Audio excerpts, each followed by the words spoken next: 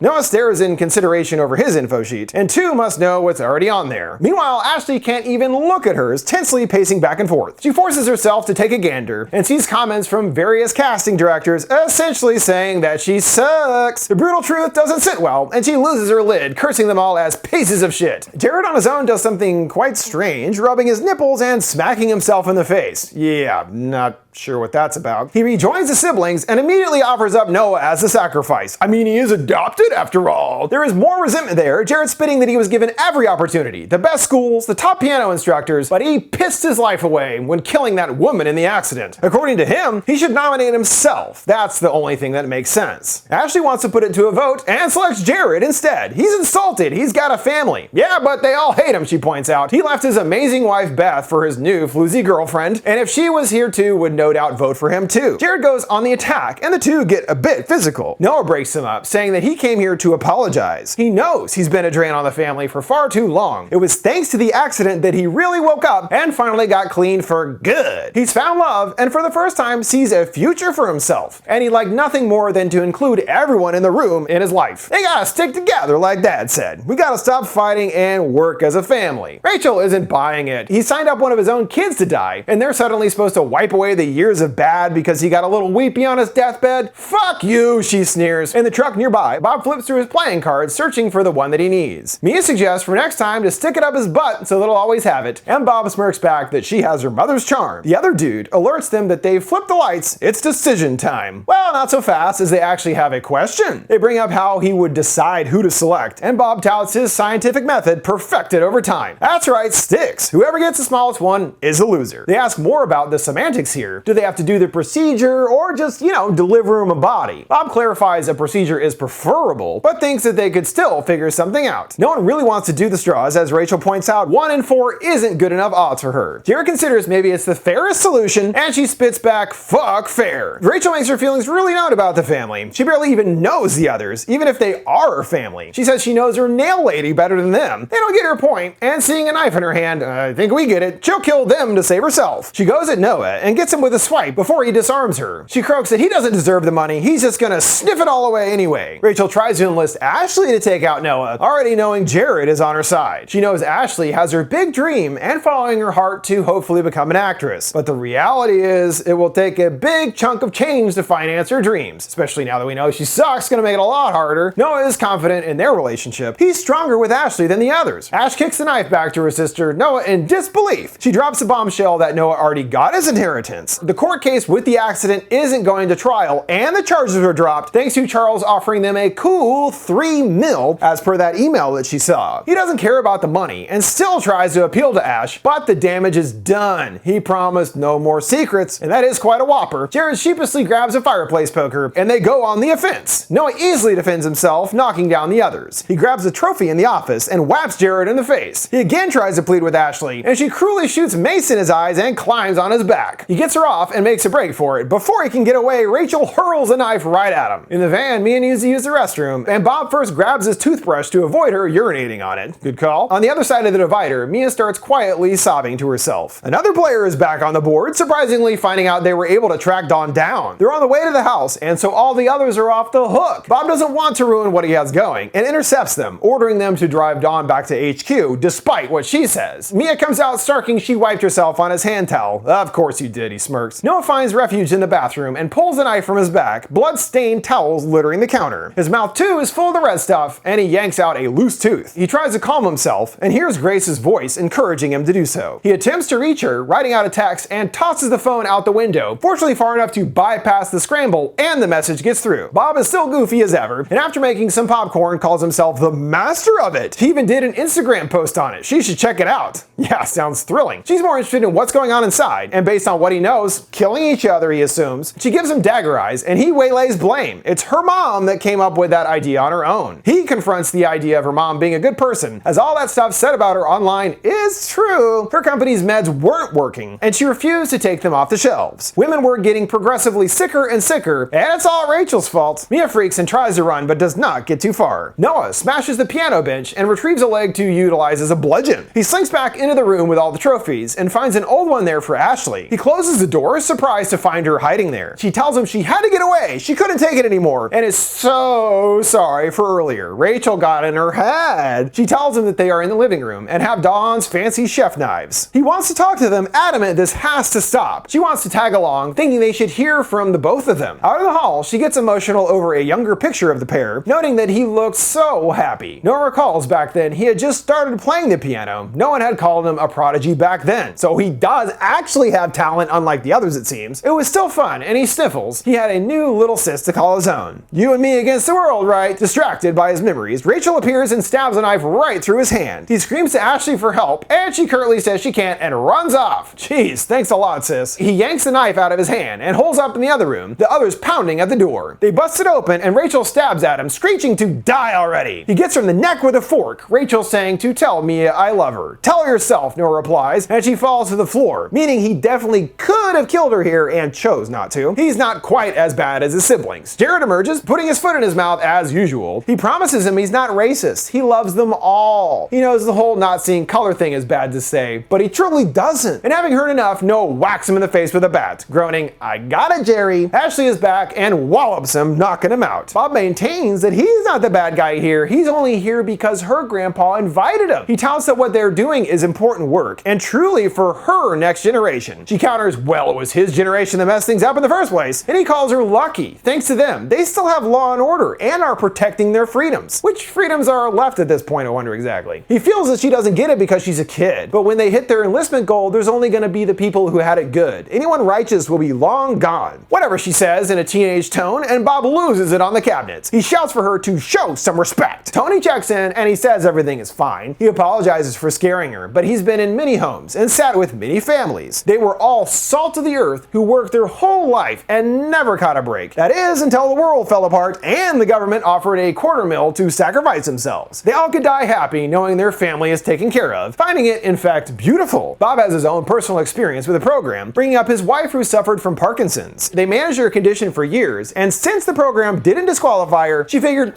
why not get some money? He disagreed, but as he said, he never won any arguments with his wife. He's so sorry that she's broken up about everything, but is the world really a worse place without people like her family around? She guesses not, but doesn't think that's what he really cares about here. She thinks that he just likes watching people die, and Bob reveals his true feelings. Can it be both? The siblings have Noah tied up, but can't bring themselves to do the deed. Can't they get Bob to do it? Ashley at least wants to ask, but Rachel knows that he won't help. This is what he wanted the whole time. Ashley is broken up over betraying her brother, and the others do feel bad too. He could have killed them and elected not to finish them off. They regain their resolve and decide to count to 3, all raising their blades in the air. Just as they reach 3, a car horn starts blaring outside, stopping them. They rush outside and find that it's Grace who has showed up, confused by the situation. They confirm they are Noah's family, and of course they don't reveal that he's tied up and they were about to murder him about 2 seconds ago. Bob takes things over, saying that he can answer all of her questions and sends the family back inside. Mia tries to make a break for it again, but Tony catches her before she can rejoin her mom. Grace demands to know about Noah, what's going on here, and Jared tries to get her to call for help. She begins to run off and Bob tells him to stop her. One dude makes extra sure that she stopped, shooting her in the back and killing her on the spot. The kids are shocked. They actually killed her, and poor Noah wakes up just in time to overhear this whole aftermath. He's lost the one thing that mattered the most thanks to his dickhole siblings. Jared is all, well, there's your second body, right? There you go, huh? But Bob says the rules say it's gotta be 2 York bodies. He ushers them back into the house, giving them a final 15 minutes to figure out their shit. The kids huddle and decide not to tell Noah anything and just do what they have to. That woman lying dead out there was his whole world. Jared thinks about it, and in his twisted way, they think they are kind of doing him a favor here. You don't have anything to live for, so you might as well die. It's messed up, but it's the right thing to do, he convinces himself. They come back, discovering all their blades are gone, meaning Noah has gotten loose, and he is gonna be pissed, I'd wager. The lights cut out, and they raid the kitchen for more makeshift weapons. They then scour the house, searching for Noah, chalking up their actions here due to time running out. Gotta kill you real soon, bud. It's got nothing to do with Grace. They keep walking, seeing his shadow lingering behind them. Ashley is growing more and more scared, and again tries to play nice. Please come out, bro. She opens the door to Noah there looking quite creepy. He stabs Ashley deep in the stomach, and then unloads on Rachel. She tries to say sorry, and he stabs right through her cheek. Ashley struggles to crawl away, and Noah goes right for her throat. Rach tries to call him off, and he sees if they need a body, let it be this lying bitch. So much for you and me against the world, I guess. Rach is able to manipulate him, asking what would Dad think about this, and he releases his grip. He approaches and fingers the fresh hole in her face, grunting to never talk about him. Only now, after several murder attempts and time running out, does Rachel finally get some self-awareness. She puts herself up for sacrifice, calling herself truly the worst of the bunch, not Noah. And Jared wises up a bit as well, saying that he as the eldest should be the one offered up. He was supposed to protect the family and he failed miserably. He's a bad husband and a bad father. Ashley too throws her hat in the ring. Jared's son needs him. Noah needs a two-faced failure. Noah refuses to give up, smashing a vase. The others conclude they have no choice, it has to be one of them, but Noah devises a new plan. What if they go after Bob instead? Someone should have thought of that in the first place, stupid kids. Ashley is losing a ton of blood, and she and Noah have a bit of a clearing of the air. He's totally sorry for gravely wounding her, and she tells him it's not his fault. It was supposed to be them against the world, and she screwed it up. To hopefully stop the bleeding, they try to cauterize the wound. The first attempt doesn't take, so they go for another excruciating round. It's too much for Ashley to bear, and she passes out from the pain. They try to revive her, but she is not responsive. Bob's timer goes off, and it's decision time. One way or another, they are nearly done here. He rings the doorbell, calling out for someone to answer. When no one does, he steps inside and is surprised to find Ashley appearing dead. He roll calls the rest of the family, and they all emerge with hands raised. He checks to make sure they don't have any weapons, and gives a hearty thanks for killing her. There is the matter of the $250K, and one of the three will wind up with a cent more. He says it might sound crazy, but families have fought over just that. Ashley surprises Tony with a knife to the knee, and they get control over Bob. He's cool as always, and compliments Ashley on her performance. He's seen a lot of dead bodies, so he isn't easily fooled. Hey, maybe she's got some acting chops after all. More armed guards storm in, and the kids shout to put the guns down. Bob tells him don't listen, and Noah threatens to slit his throat. With no alternative, Jared goes and collects each of their pieces, and they get down on their knees. Bob is ready to make a deal, saying that this has never happened before. This is how things are gonna play out. Things are diverted when Ashley gets woozy and collapses. Bob elbows Noah and gets free, but Jared is at the ready and gets him with the butt of the gun. Bob comes to, strapped into his own procedure machine, and Tony is sorry. He was forced to tell them how to get it all set up. Bob is unfazed. He's still got this all figured out. However, it is not looking good for the family. From what he can see, they're all going to jail, and both Mia and Lucas will be taken by the state. He pours on about the poor state of the children's facilities. You've heard of the kids in cages on the border? Well, this is 100 times worse. Noah concludes they're screwed no matter what, and thusly cannot leave anyone alive. Noah instructs Mia to step out again, and she takes the time time to tell Bob that she's sorry about his wife. She sounded like a nice person, but she doubts the two of them will wind up in the same place. Bob can tell they're all quite upset, emotions are running wild here, and offers to forget about the whole situation. He'll just take Ashley and leave. A deal's a deal. Rachel shows off that it's not really Ashley under the blanket. She's a victim of their first botched attempt at the procedure. They didn't know they needed to take the air out of the IVs, and as it turned out, she suffered a particularly painful, prolonged death. Noah doesn't think this fate for him is quite fair, considering how quickly Grace was put down. But as his sister said earlier, fuck fair. Bob appears desperate and says he can save all of them and the children. Jared is confused. Didn't he just say they're all doomed like 2 seconds ago? Sure, but all they need is a little tidy cover up in the paperwork. Maybe Charlie killed the lady, and when he calmed down, he went forward with the procedure. Well, what about Dawn? And Bob admits that he has her back at HQ. Noah goes for his throat, but is able to repress his anger this time. They could have avoided this whole thing. Bob is beside himself. What don't you people understand? There's a worldwide crisis going on, and they are doing important work, while pieces of shit like them pollute the planet with every breath. He doesn't deserve to die. You deserve to die. With that, Noah goes to push the plunger in, and we assume kill Bob. We pick up sometime later with Noah and Fancy Duds doing a rousing piano concert. Out in the audience, the entire surviving members of the family are there. Rachel along with Mia, Jared and his boy, and even Don too. At first I was like, how did that work? Then we see another promo for Enlisters of the Week, Grace and Ashley. According to the report, they say they were inseparable and friends for years, despite them in reality only briefly meeting once. They say they wanted to do whatever they could to help the planet. And then Bob comes in all bruised and battered, calling it a beautiful procedure, right up there with the best of them. At first I was like, whoa, wait a minute. I thought they killed him. Obviously they didn't kill Bob, meaning that they must have taken his panic deal. He offered to protect everyone, letting them have the kids and getting Don back, which we saw at the end. Well, I guess the lesson of the story is being rich and powerful makes you above everyone else. It's only due to their obvious privilege that they were able to avoid any real consequences,